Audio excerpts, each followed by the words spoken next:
everyone, welcome back to the Toal Tribe channel. If you're new here, I'm Lorianne. Thanks for stopping by. We're so happy to have you. Recently over on Instagram, somebody had asked me to make a video focusing on how waiting families and hopeful adoptive families can build relationships with expectant families and maintain them after placement. And I couldn't believe that I hadn't thought of making this video myself, because it is really something that I am passionate about. I'm very much an advocate for open adoption. I think whenever they are possible, they are amazing. I know that they aren't always possible. I know that there are certain circumstances that wouldn't make it safe for them to be possible. I also know that not every, expectant mother or family wants to have an open adoption. Some prefer it to be closed, but whenever it's possible to have an open adoption, I think that it's a really beautiful thing. And I know that a lot of hopeful adoptive families kind of go into this a little bit scared of the idea. It could be a little overwhelming or maybe frightening to think about there being other parents involved in your child's life. I know that that was something that Mike and I were scared about, to be honest, when we very first started this journey. I can tell you that once you're in the thick of it though, it is a really, really beautiful thing, and you can see why it's so beneficial. And I think it's beneficial to everybody. I don't even just think it's beneficial to the adoptee. I think it's best for everybody involved. I truly do. I want to preface this video by saying that open adoption is a spectrum, and there are many, many different kinds of open adoption. In this video though, I'm going to be focusing on how to build like a personal one-on-one relationship with expectant mothers and families, so that you are the one in communication with them as your relationship grows and things move forward. There are situations where adoptive families and expectant families will use the agency as kind of that middleman, your agency, your consultant, your lawyer, whatever you're using, and they'll communicate solely through, a person at one of those organizations. That's a form of open adoption, and it's perfectly acceptable. Many, many families do things that way. For the people that want to have more contact with their child's first family, I want to talk about how to forge those relationships. Throughout our adoption journey, we had the opportunity, and I would even say privilege, to get to know 3 different expectant mothers and families in this process. And it honestly was incredible getting to know everybody, and on a different level. Every relationship was very, very different. That is something that you should keep in mind. If you were matched once in building a relationship and that doesn't work out and you get matched again, you might find that that relationship is not really like the first one. Maybe it's better, maybe there's less contact, you never know, but we'll get into that a little bit later. But I am really grateful for the opportunities that we had to get to know so many different people. I really feel like we learned so much about building relationships, and so I just want to kind of share that with you all. The first thing I want to tell you should be a no-brainer, but we are humans and we are very much flawed and imperfect, so I do have to say this, and that is that you should be checking all of your judgments, all of your bias at the door. There's no place for that at this table. Everybody's going through their own thing in life, and I really feel like kindness and understanding is the best approach for most things in life. Expectant moms or expectant parents may have made decisions very differently than ones that you think that you would have made in your life. It doesn't make you any better than them. It's easy to say, oh, I would never do that, but we genuinely don't know what we would do when put in certain situations, right? So just be understanding of them, show them support, show them love, because it's what they deserve, human to human. And that kindness, understanding, support, and love is going to build that foundation. If they choose to move forward with you, that is your first encounter. That is the foundation that you are now going to build upon. Next up, it's important that you take all of your expectations and throw them out the window. They mean nothing here. It's very easy to sit and daydream about what your particular adoption journey is going to look like, and once you're in the thick of it, you might realize that it is nothing like what you were expecting it to be like or hoping for it to be like. So I just say, in general, about your adoption journey, just throw all expectations out the window. But I think it's especially important to just throw those expectations out the window when we're talking about contact and like building relationships with expectant parents and families, because you really never know what's going to happen, and a lot of it is out of your control. You can only do so much. Conversations are 2 ways, right? It's not just you talking. So as much as you want to build that relationship, if the other party involved isn't ready to do that or isn't in a place where they want to do that yet, it's not going to happen. And it doesn't mean anything bad about you. It could just be the situation or the type of person that you are in this process with. Everybody is different.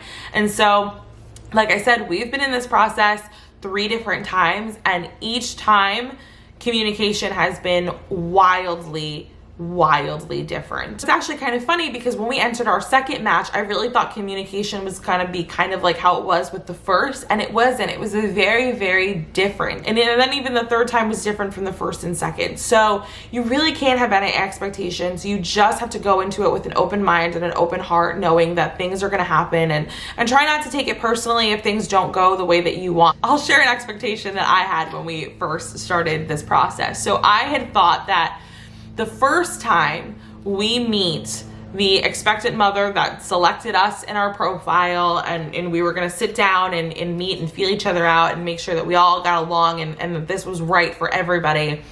I thought it was gonna be like this, like come to Jesus moment. I thought that we were gonna like hug each other and cry and be like, we're family now. And like, I don't know why that's so like wildly out there. And honestly, I'm not like a super emotional or affectionate person. So it's really funny that like, I thought that that was gonna be like my reality.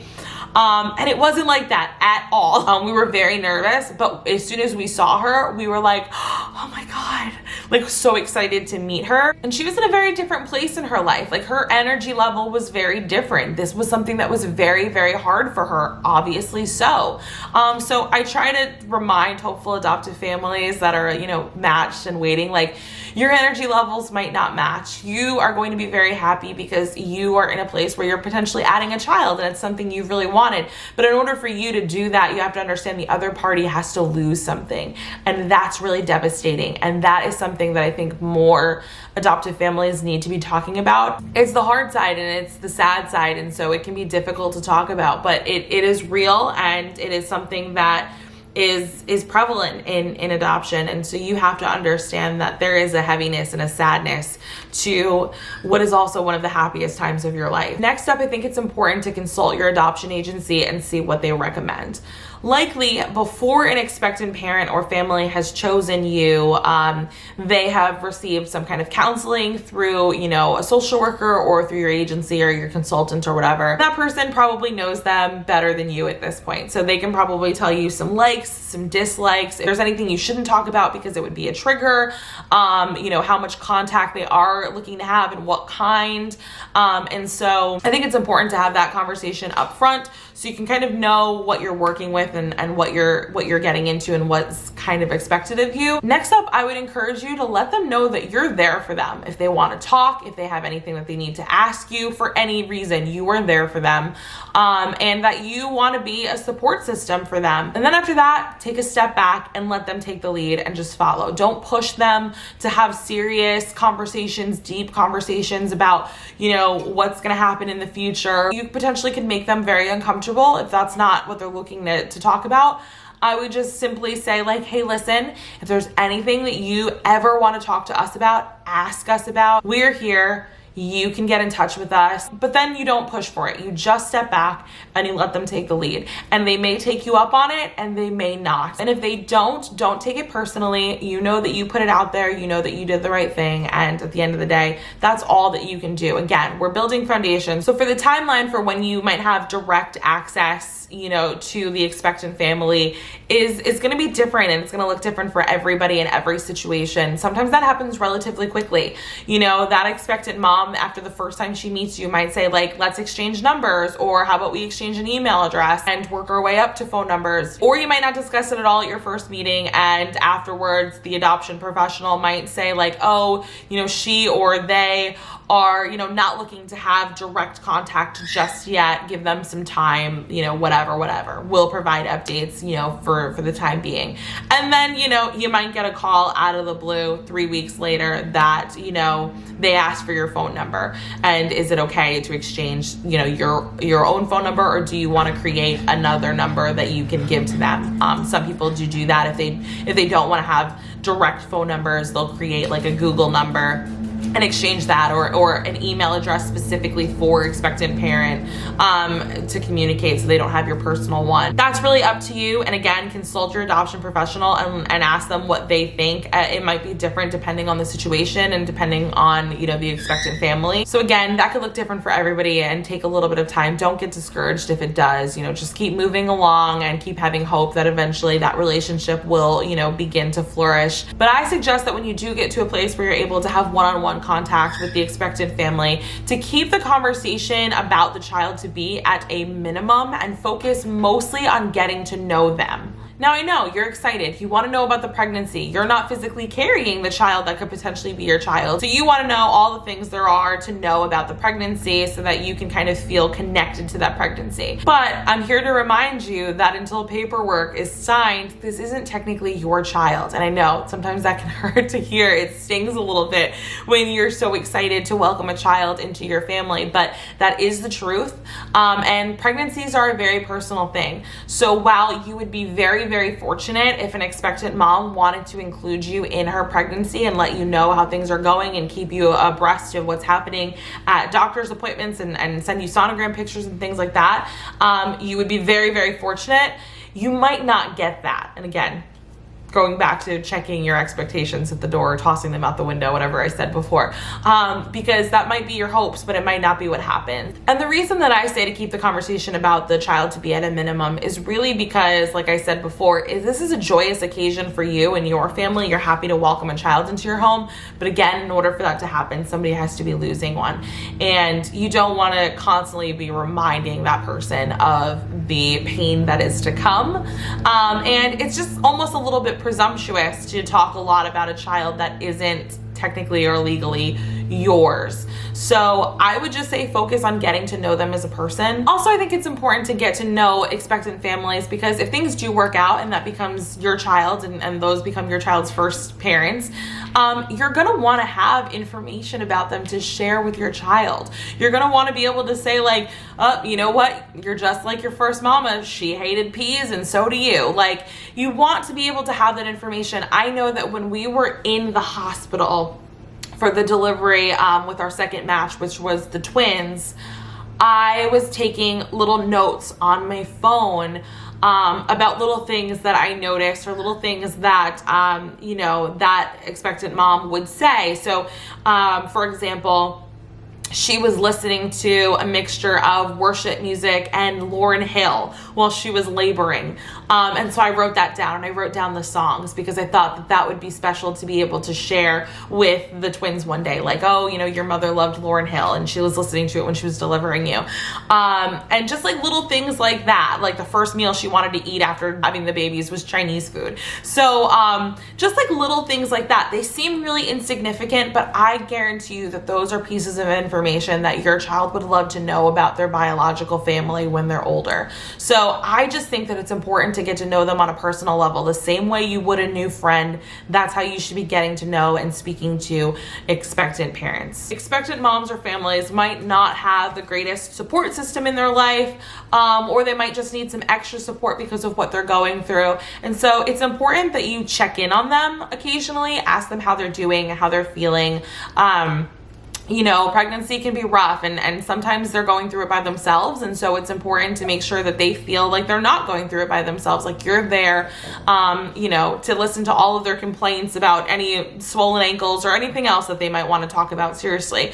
So check in on them often, even if you're not in a place where you feel like you're having, you know, conversations where you're really getting to know each other. You should still be checking in periodically. Also, it's very important that you advocate for them. And I think this is especially true if you're working with like a larger agency or consultant. I think that, you know, if they're pumping out a lot of adoptions in a year, I guarantee you that things kind of get lost in the shuffle, or sometimes action is very slow to happen because they're just dealing with a lot of different cases. So I think it's really important that like when you're checking in to make sure that everything is okay, ask them if they need anything. In most cases, I think you're probably not allowed to just go out and get whatever it is that they need. You probably don't have their address, so it's not like you could just drop it off anyway. But in most cases, you can likely set up kind of like an account with your adoption professional, a fund that can be used for birth parent expenses if they do happen to need anything. So let's just say, for example, you know, expectant mom or parents needed some groceries or something. You probably can't go to the store and get them the groceries, but you can absolutely get on the phone with your adoption professional or social worker, and you could say like, so-and-so needs XYZ. Can you make that happen? And then let them know that you're going to follow up with them and make sure that it did happen, in fact, so that they get what they need in a timely fashion. Lastly, for building that relationship, just remember it takes time, and everybody's timeline is different. You might talk to, another adoptive family, and they might say like, oh yeah, we met, we hit it off, we exchanged phone numbers right away, and we call each other once a week to catch up on everything that's going on, and they're great and we love them. And your situation might look a little bit different, and you might be discouraged about it. You have to remember, it doesn't mean anything about you, and that can all be worked on and grow over time. So don't worry that it didn't, take off really quickly with you. You might have like a slow and steady burn, and that's okay too. So now talking about maintaining a relationship post-placement, I think that before the baby is placed with you, you should probably have a conversation, and it can be awkward. So maybe have, your adoption professional mediate the conversation if you feel like that's necessary, but have a conversation about what the plan is, what the expectations are as far as communication post-placement. Expectations should be set. Everybody should kind of have an idea of what this communication is going to look like, because you don't want to have any disappointed parties. Next is very obvious, but I still have heard of too many instances in which this happens, so I feel like I have to say it. If you have an agreement, please keep it. Please do not let anybody down. That is so hurtful. And I imagine if I was a biological parent of a child that I had placed for adoption, and I had agreed with you that we were going to do one thing, and then once papers were signed and child was legally yours, you just pulled the rug out from under me and I never heard from you again. I imagine that I would be really, really hurt, devastated, upset. I would feel tricked. And that's not great. And why would you want to do that to the mother of your child or the parents of your child? It just seems cruel, and it seems, oh my God, it's just awful. Like, you have to be a terrible, terrible person. Next, I would recommend that you just continue to check in on them. This next part is going to be really, really hard. They're going to be going through something. You might find that you reach out to check in and you don't hear back from them, and that's okay. It might mean that they're not ready to talk to you yet. It might mean that they're just not ready to kind of deal with that, and they're still going through what they're going through.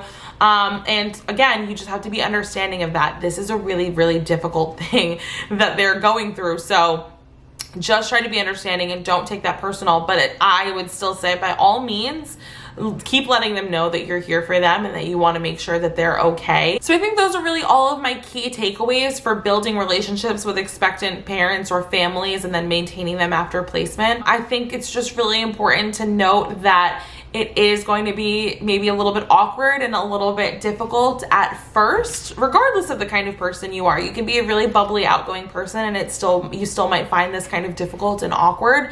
And that's because it is. If you think about it, most people aren't meeting people and getting to know people under the circumstances of, we're looking to adopt your child, and you're looking to place your child. Like, it is kind of a different situation to be meeting somebody and getting to know them, and that makes it a little bit uncomfortable, but beautiful things are born from difficult things and uncomfortable things. It's really worth getting to a point where you feel comfortable having conversations with, your child's biological parents, and there's going to be a point where you're going to be really, really grateful that you put in all of that hard work to build and grow that relationship. It's going to feel great when you have a health concern question and you can reach out directly to your child's biological family and ask if this is, part of their family's health history, or if you just want to ask them a question about them that you think your child might want to know when they're older. Or how about when your child is an older adoptee and they have things that they want to ask themselves about, their biological parents or their birth family, and they can call them and ask them directly. Like, how incredible is that when you can just say, like, you have something you want to know? Yeah, let me see if they're available, and we'll give them a call, and you can ask whatever it is that you need to ask. Like, how awesome is that to be able to give that to your child? And as an adoptive parent, it is our responsibility to maintain those lines of communication so that our children will have access to them when they are older. I can't stress the importance of that enough. that's important for them to be able to have that line of communication, for them to be able to get the answers that they deserve, that they are able to have that piece of themselves and it not be a mystery. I hope if you are a waiting family or hopeful adoptive family that you found this video helpful. If you did, please give it a thumbs up. You can leave me any questions or comments you have down below. You can also send me a DM on Instagram if there's anything that you want answered personally. I would be happy to talk to you. And don't forget to subscribe for more content from us in the future. If you have subscribed, there's a little notification bell. You can click that. It'll let you know when we upload a new video, which we do every Monday and Thursday. I will see you guys in our next one. Bye.